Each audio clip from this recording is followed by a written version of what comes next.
Let's talk about Tesla's improvements. Its smoothness, more reliable FSD, and driver interruptions reduction. Me looking away. Also, like, on the Model Y, if I wanted to do anything... Oh, we gotta pause these. It's gonna cancel us. For navigating on the screen here, you literally could not do anything. Now I can, you know, come over here to music, do something. Okay, now I have some visible hands here. But I mean, like, literally, I mean, how bad was it before? It was so bad. You couldn't do anything. I got so many strikes from it. Like, if I wanted to come in here and just, like, modify my address and stuff like this, like, come in here, click this button, you know, add a stop. Okay, now I have to give it a, you know, look forward. But I mean, that's perfectly fine. If I gotta look forward and then I do some more, look forward, do some more, look forward, do some more, yeah, that's perfectly fine. I'm completely okay with that, and I feel like most people should be okay with that, you know, in the short term.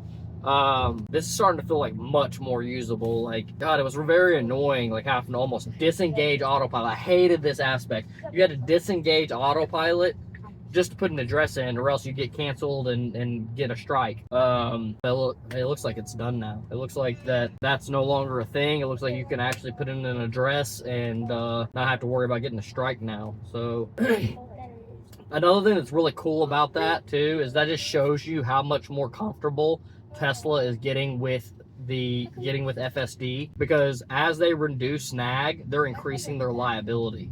Right? Because somebody can say, well, oh, I didn't get an alert that I needed to look at the thing, and then I got in a crash, right?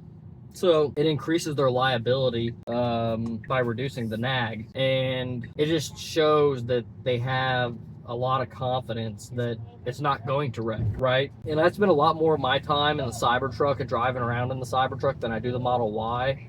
And the Cybertruck is not as good of FSD than the Model Y. So whenever I get into the Model Y, I'm like re-impressed every time, because it is quite a bit better. I mean, it's like it's just not a ton better, but it's like the smoothness, the way that it takes over. If we're talking about, like, you know, a math problem and like 1 + 1 = 2, like they both are almost there together, right? But it's like the Cybertruck comes up with the answer in 10 seconds, whereas the Model Y comes up with the answer in 5 seconds. So it's kind of like a perspective of like that, where there's some things that are kind of quirky that the Cybertruck does, like it clips corners a lot more. Can you see that? I think you can see that.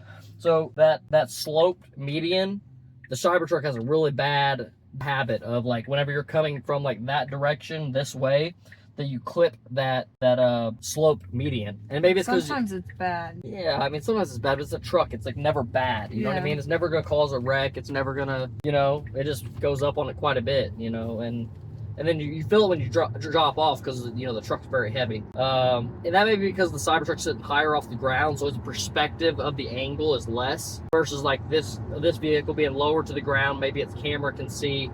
And I don't think they're using the bumper cam right now for like FSD. I think they're going to incorporate it at some point in time. I think that's the reason why they added it, because they're planning on at least maybe using it as a backup.